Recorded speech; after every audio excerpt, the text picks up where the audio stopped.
Welcome to Revue.Monster, where we bring you weekly reviews of upcoming movies and TV shows. You're in for a wild one today as we dive into Joker, Folie, Deux, the much-anticipated sequel to the 2019 Joker. Remember how it took the world by storm, split opinions, won awards, and had people debating if they should be cheering or horrified? Well, this one, let's just say it's aiming for the stars with a musical. Yeah, you heard that right, a musical. So I've been sitting on this one, folks, waiting to share my thoughts because, oof, where do I even begin? You've got Joaquin Phoenix back as Arthur Fleck, aka Joker, and Lady Gaga stepping into the iconic shoes of Harley Quinn. Now, that alone got me buzzing. I mean, Lady Gaga in a movie about madness and mayhem, sign me up. But oh boy, this film definitely throws some curveballs. Let's start with the obvious. This is no ordinary sequel. It takes a massive left turn from the psychological grit of the first film by dipping into musical numbers. Yep, musical numbers in a story about Gotham's most famous lunatic. And let me tell you, this bold choice is going to split opinions harder than Arthur's smile in the mirror. But before we go too far down the what just happened rabbit hole, let me give you a quick plot breakdown. No spoilers, promise. So this movie picks up pretty much where the first one left off. Arthur Fleck is locked away in Arkham State Hospital after his lively broadcast on live TV. And here's where Lady Gaga, playing Harley Quinn, well, she's not quite Harley yet, enters the picture. She's a fellow patient who bonds with Arthur over their shared fascination with mayhem. Their chemistry, oh, it's electric. Like, you really feel that Gaga and Phoenix are bringing it, especially in those musical sequences. But hold on, we'll get to that. The movie is mostly centered around these two as they, let's just say, dance around each other, sometimes literally. Their relationship is kind of twisted but also tragic in a way that gives both actors a lot of room to flex, which is great because if anyone can make you feel sympathy for two of Gotham's most dangerous villains, it's these two.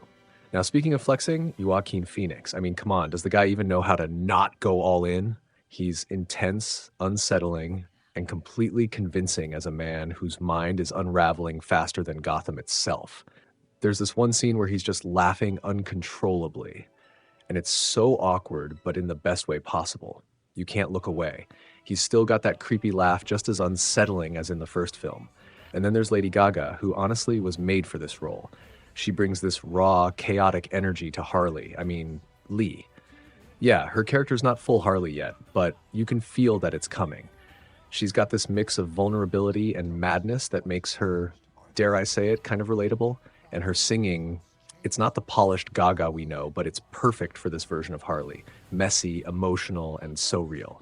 I gotta say, their musical numbers are the kind of bonkers that somehow works. Like 1 minute Arthur's in a courtroom and they're tap dancing under a giant moon. I'm not kidding.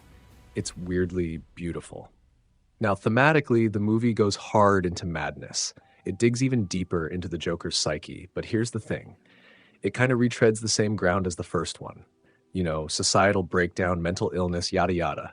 Don't get me wrong, it's still compelling, but it doesn't feel as fresh or sharp this time around. Like, been there, done that, Gotham's still a mess, Arthur's still spiraling.